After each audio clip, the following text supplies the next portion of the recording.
Welcome to Sunday School. Let's start out today by singing A, B, C, D, E, F, G. A, B, C, D, E, F, G. Jesus died for you and me. H, I, J, K, L, M, N. Jesus died for sinful men. Amen. O, P, Q, R, S, T, U. I believe God's word is true. U, V, W, God has promised you. X, Y, Z. A home eternally, good singing. Some of you look too tired and you haven't done your morning exercises yet. Let's try it. Ready? Get your pointer out. Here we go. Every morning when I arise, I do my daily exercise, and even though it hurts and pain, I do it just the same. Ooh, ooh, ooh, ooh. Oh, wow. Okay, you're feeling better? Some of you awake? No, you're still sleeping. Okay, you better stand up. We're going to do I've Got Joy down in my heart, deep, deep down in my heart, and I'm watching for you. You have to smile during this song. If you don't smile, I cannot give you any rewards for singing. Oh, very nice. Here we go. Ready? I've got joy down in my heart, deep, deep down in my heart. Spell it. J-O-Y, down in my heart, deep, deep down in my heart. I know it's there to stay, and nothing can destroy. I've got joy down in my heart, deep, deep down in my heart. Good. Let's try that one more time. Some of you are doing good motions, but I couldn't hear you sing. Try it again. Here we go. Ready? I've got joy down in my heart, deep, deep down in my heart. Spell it. J-O-Y, down in my heart, deep, deep down in my heart. I know it's there to stay, and nothing can destroy. Woo! I've got joy down in my heart, deep, deep down in my heart. Good singing. Why do we have joy in our heart? Because I know, we woke up this morning and our favorite cereal was on the table. Do you know that sometimes people in my house eat my favorite cereal right in front of me? Can you believe they do that? No, I share. Do you know what doesn't make me happy to be selfish? I didn't wake up this morning and say, oh good, my favorite cereal's on the table, I'm going to eat it all myself. No, then I'd be grumpy. That would make me miserable. It would make me happy to share. But you know what really gives us joy? Or should I say, who gives us joy? Stevie? Who does? Mom. No, who gives us joy? Not Mom. Who? God. God, that's right. What? He feels, I remember, Mom, you were like, oh, I'll share it. She'll also eat it. Oh, yes. One day we had my favorite cereal, Golden Grams, and one of my kids was trying to get the bag open and they couldn't do it. And I said, oh, I'll open that for you. So I opened it up, and then they said, Mom, aren't you going to share? I said, sure, I'll share with myself. And I started running away with it, but they caught me. I didn't get very far. That's crazy. All right, let's try singing another one. Let's sing. 12 men went to spy in Canaan, 10 were bad and 2 were good. What do you think they saw in Canaan? 10 were bad and 2 were good. Some saw giants big and strong, some saw grapes with clusters long, some saw God was in it all. 10 were bad and 2 were good. Faster. 12 men went to spy in Canaan, 10 were bad and 2 were good. What do you think they saw in Canaan? 10 were bad and 2 were good. Some saw giants big and strong, some saw grapes with clusters long, some saw God was in it all. 10 were bad and 2 were good. Very good. That's the story of when they went to spy out the land. How many of you would like to be a spy? You would like to sneak somewhere and watch somebody and see what they're doing? Yeah? How many of you would like to be an undercover agent and they don't know that you're really working for the other team? Yeah. Well, we're going to learn about something today. This isn't about being a spy. It's about remembering something. How many of you have a really good memory? You might remember when you were a baby. Anybody remember when you were a baby? Now, I remember when some of you were babies. Now, I remember. But you know what? We're going to talk about the word remembrance. That means what remembering. What are we supposed to remember? There's some good things we're supposed to remember. We're not going to tell you yet. We're talking about a man who's our missionary story. His name is John Tanner. He would dress in a wool shirt and burlap pants. I don't know what burlap means. Do you know what burlap means? It's a type of leather, maybe, like thick pants. Maybe it's not leather. I don't know. He had a wrinkled hat on his bushy brown hair. Some said he wore the hat to make up because he was so short. I guess he thought his hat would make him taller. He had his Bible and he preached the truth. He seemed to be very tall, but guess how tall he was? He was 5 foot 4 inches. He was the same height as me. He was only this tall. But you know what? He had a big mustache. So he had a mustache that was a handlebar mustache that came out like this and curl up. I've never seen anybody nowadays. My uncle used to have a mustache like that, but I've never seen anybody with a mustache like this. Now don't imagine me with a mustache because I wouldn't wear a mustache, okay? But this guy was as tall as me and he had a big mustache like this. So now you know what he looks like. Halifax County, North Carolina was mostly wilderness. The distance between villages was far. The only way to get there was riding a, what? What do you think it was riding? Horse? Yes. I thought you were going to say camel for a minute. No, I didn't. The village seemed a very generous word. All it had was a blacksmith shop, a few cottages, and a swamp. This man began preaching when he was 16 years old. Do you know anybody that's 16? Eric. That'd be like Eric being a preacher. He would travel around. He would go everywhere. Because you know what? They hardly had any churches back then. So men were doing something called circuit riding. They'd go around on kind of like a pathway from this city to this city, and it wasn't even cities. There were no cities back then. There were hardly any people. So there were little villages, and he would travel around to people on his horse. And sometimes when you find a person, he'd just start having church right there on this person's front porch and say, well, do you know what God says? And he started preaching to them. There's so many churches now in North Carolina and down in the United States, but back then there weren't that many. Settlers came to the New World to have religious freedom. They wanted to have the freedom to worship God in their own way. But you know what? No matter what reason people came, Satan did not want God's message to get out, and he would fight against them. There was somebody, a colonel, that was going to go after Tanner.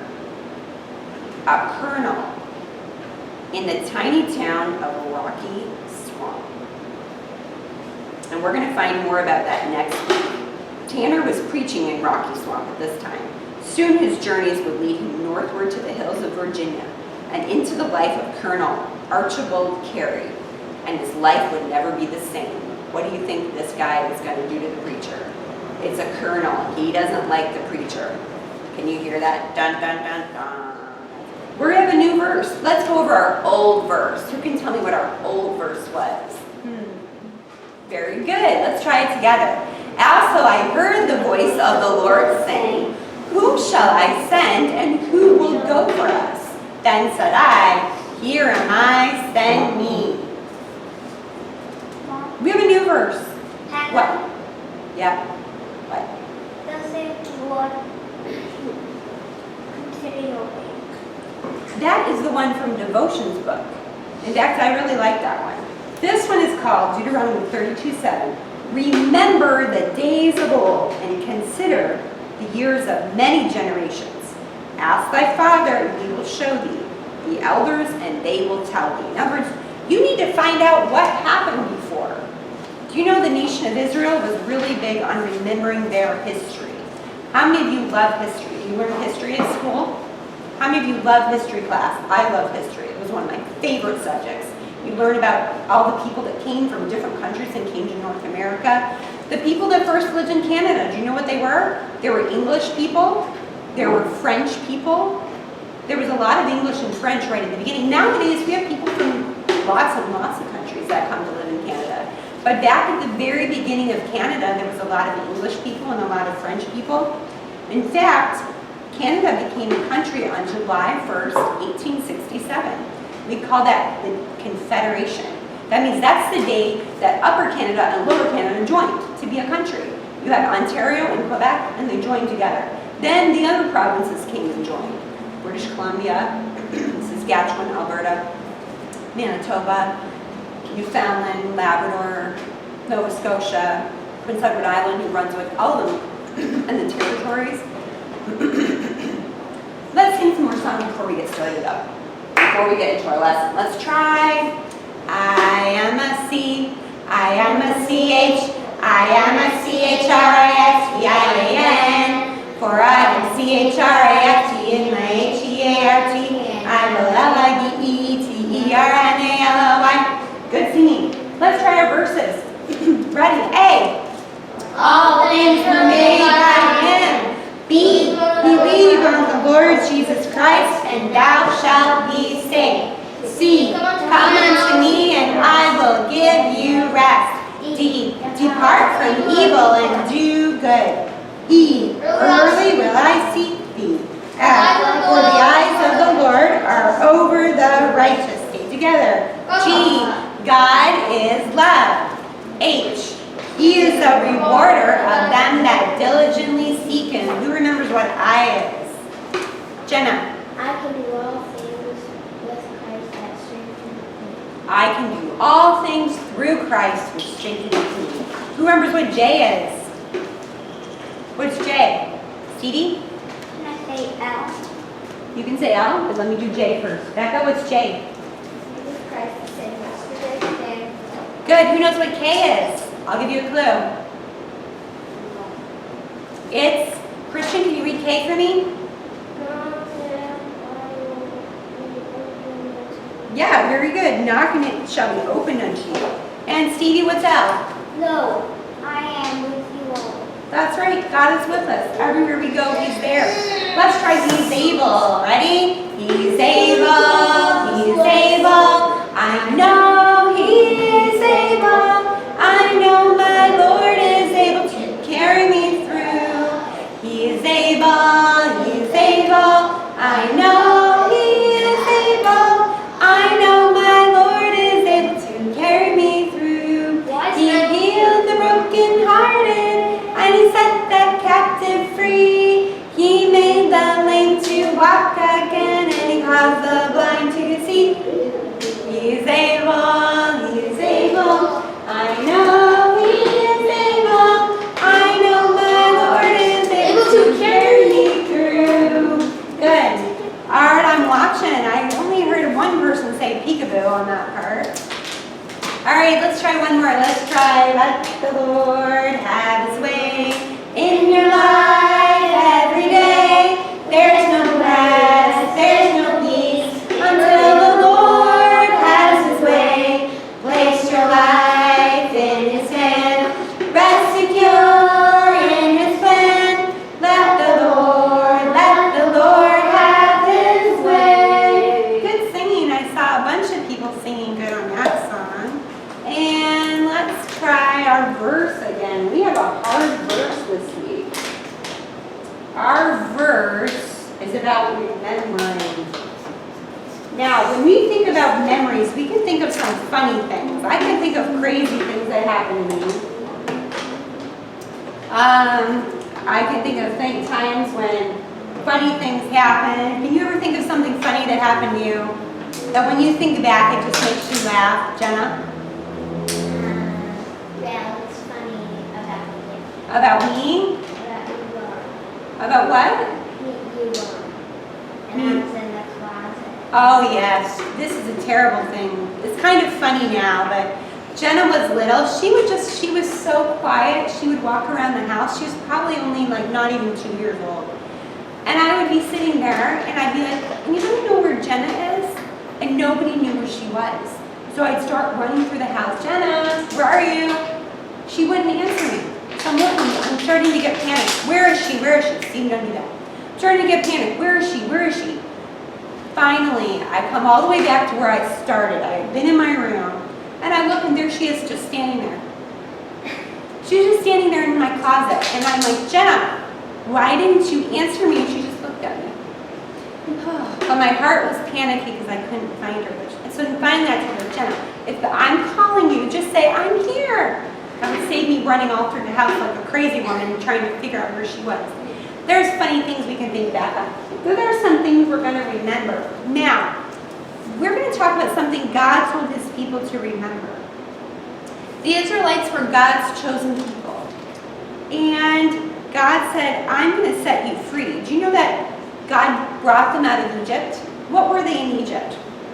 Were they rulers in Egypt or were they slaves? Jenna? Slave. You're right, they were slaves. In other words, the Egyptians said, hey, Israelite, go over there and clean up my house.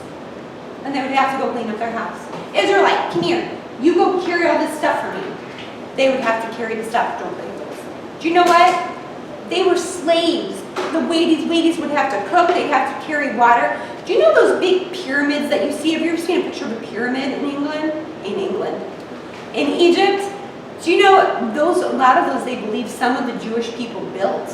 They were slaves and they had to make bricks at some point. They had to help build things for the king of Egypt. They were slaves. But God said, I'm going to set you free. Remember the story of the plagues? God sent the plagues. He sent the flies. He sent lice. He sent darkness. He sent hail. All these things to get the Egyptians to let Moses and all the people go. Moses was the leader at that time. But then after that, the Israelites were supposed to go into the promised land. But did they go in when they were supposed to go? No, they got scared. They said, we're not going in. There's giants. Do you know what giants will do to us? They'll squash us like a bug. No, God said, you don't have to be scared because I'm stronger than all those giants. And I can easily bring you into the promised land. But they stepped back and they said, no, we're too scared, and they didn't go. So what did they have to do after that? Who remembers? They had to go somewhere and stay there for 40 years. It was called what? The wilderness. They had to wander around in the wilderness for 40 years because God said, because you didn't believe me, all you adults, 20 years and older, you're all going to die in the wilderness. It's your kids. Your kids are going to grow up, and they're going to be the ones that I'm going to take into the promised land. Well, that's what happened. God gave them manna to eat. God brought them water from the rock. God made sure their clothes didn't wear out. He took care of everything they needed. And it was time for them to cross a very important river. This river was going to, when they crossed it, it was going to take them into the promised land. Who knows what the name of the river was?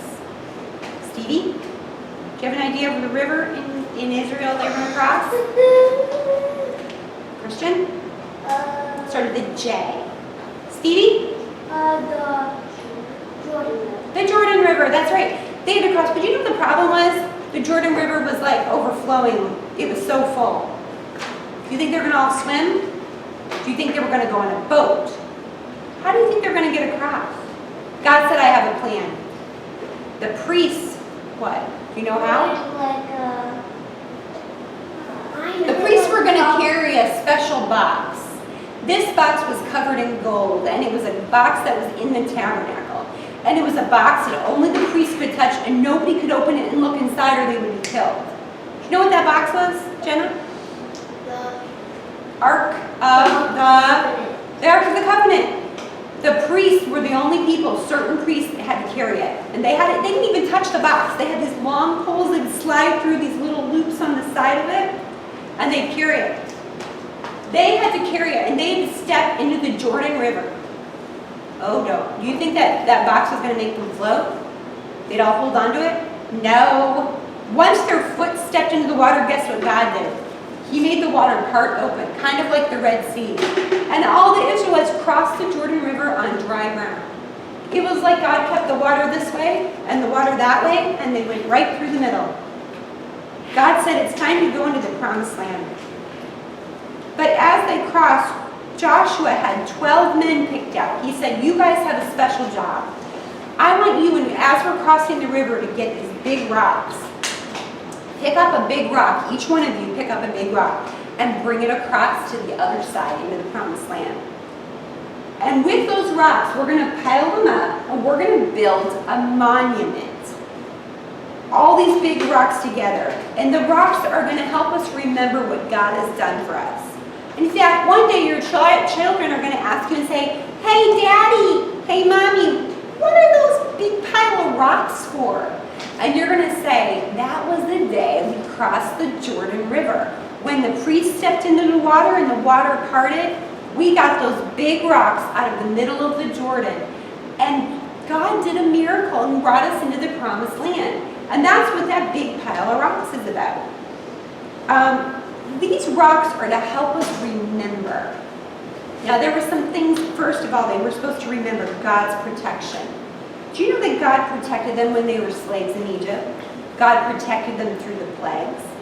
Through when Pharaoh's army was chasing them through the desert. Do you know that after Pharaoh let the Israelites go, the next day, he said, wait a minute. Where did all my slaves go? Now I have nobody to cook for me. Now I have nobody to clean for me. Now I have nobody to build my pyramids. After them! So he got his army together and they all chased after. They got in the chariots and they're riding and they're making their horses run fast. It's like a wagon. You know what a chariot was? It's like this wagon thing that would stand up in, and he's chasing them. He's like, get them! Can you imagine? You know what? The Israelites turn around and they see Pharaoh's army coming, and the Red Sea was in front of them. Pharaoh's army was behind them, and they said, oh no, we're in trouble. And God said, don't worry about it. He sent a cloud, and the cloud made like fog, and the Pharaoh's chariots couldn't see where they were going anymore, so they had to stop. And you know what happened after that? God parted the Red Sea, and they went across. And Pharaoh was crazy enough, he said, I'm still going to get them. And he started chasing them. He started following them to the Red Sea. But as soon as the last Israelite got across, God closed the water, and all the Pharaoh's army drowned in the Red Sea. God protected them. Maybe you can think of times that God protected you. Did you ever almost get in a car accident and God protected you? Did you almost maybe fall off your bike but you didn't get hurt? Maybe you had a helmet on and the helmet protected you. God protects us so many ways that we don't even know. Do you know my son Eric was cutting the grass and he went down to do something on his lawnmower and that lawnmower blade cut into his hand? Do you know God protected him though? Because you know what? He ran all the way home holding his hand, but he still had fingers left. He could have easily, his hand could have got cut off, his fingers could have got cut off. All he had was a cut. He had to have some stitches on a couple of his fingers. God protected him from getting hurt first. The first thing they were supposed to remember was how God protected them. The second thing was they were supposed to remember that God provided for them. Do you know what? God gave them food and water when they were in the wilderness. God gave them clothes to wear, that they didn't run out of clothes. What kind of things does God provide for us? Think in your brain. What is something God gives you every day? Does He give you air to breathe? Oh, I'm so glad we didn't run out of air today. Did He give us sunshine? What did you say? What did He give us? Food to eat? That's right. Electricity? That's right. You know, some countries, they can't count on electricity. They might wake up the next morning and they don't have any lights. They turn the light switch on, no lights come on. There's a lot of countries like that. God provides electricity for us. Do you know what? Don't worry about it. God's always going to take care of you. Remember that pile of rocks? God will always take care of you. The third thing and the last one is God's promises. Do you know that God never tells a lie? Sometimes people lie and they don't tell the truth, but God never, ever, ever lies. God always keeps His promises to us, always. And when you read a promise in the Bible, you know that God will always keep it. Do you know God promises to never leave you? He will always be with you. God promises that Jesus is going to come back again. Do you know one day the trumpet's going to blow? And all of a sudden, all the people that are saved are going up to heaven to be with Jesus? That's true. God promised it. God promises that He'll forgive our sins if we ask for forgiveness. God has many promises in the Bible. In fact, do you know the land where they were crossing the Jordan to go into? It was called the Promised Land because it was the land God promised to give them. Yes? Getting close. Getting close. Hang in there. Joshua and the Israelites built a monument made out of what? What was it made out of, Stevie? Out of what? Oh, stones. Yes, I thought you said goats. Goats? What? Where did we get that out of the story? You said stones. I'm going to show you some pictures. I brought some pictures. When you look at your pictures, do you have baby pictures at home? Do you remember when you were a baby? Look, here's one of my babies. See him? You know who this baby is? Who is this? Stevie? Not Stevie. Who do you think it is? BJ. This baby is BJ. Since he's not here, I didn't have to ask him to bring his picture. BJ was just a tiny little guy. I can look at this picture and remember he's my first baby I ever had. His name is BJ. So sweet. I can look at him and remember. I have another funny, this is a funny one. This is when BJ's a baby. Now he's the one on this side and he's the one that's crying. Do you know who that other baby is? Eric. His name is Luke. And the Palaces are in London. That's their son Luke. And you know what Luke is doing to BJ in the picture? They're babies in the playpen together. He's biting BJ's finger. And that's why BJ's going, ah! So someday I'm going to bring this and show them. Look at YouTube. They'll probably go, oh, come on, put that away. They'll be embarrassed. I'll show you another picture. This is Pastor with one of my girls when she was a baby. Look, isn't she sweet? Look how sweet she looks. All my girls are so sweet when they're little. Look, and I can remember when she was a baby. Do you know what? I have a funny story to tell about Jenna. I came down upstairs one day out in the hallway, and Jenna was so little. She was probably not even 2 yet. She was taking packed rolls of toilet paper out of the package and throwing them down the stairs. And she'd walk over, she'd take another one and throw it down. And so I started getting my phone and I was taking a video of her. I'm like, Jenna, what are you doing? And she's like, she throws the next one down. She cleaned out the whole pack of toilet paper, and guess what she did after that? She picked up the bag that was left and she tried to throw that down the stairs. And I said, Jenna, what did you do? And she looked at me and she goes, clean up, clean up. It was very funny. Now let me show you this picture. Who do you think this is a picture of? Yeah. Is that a funny picture? Yeah. Why is he wearing that? Graduating. Yeah, that's Pastor Johnston when he graduated from college. And he can look back at this picture and say, oh yeah, I had to wear that funny hat and that funny thing, dress looking thing. And that's when he graduated. But you know, it's a good time to remember. These are happy memories.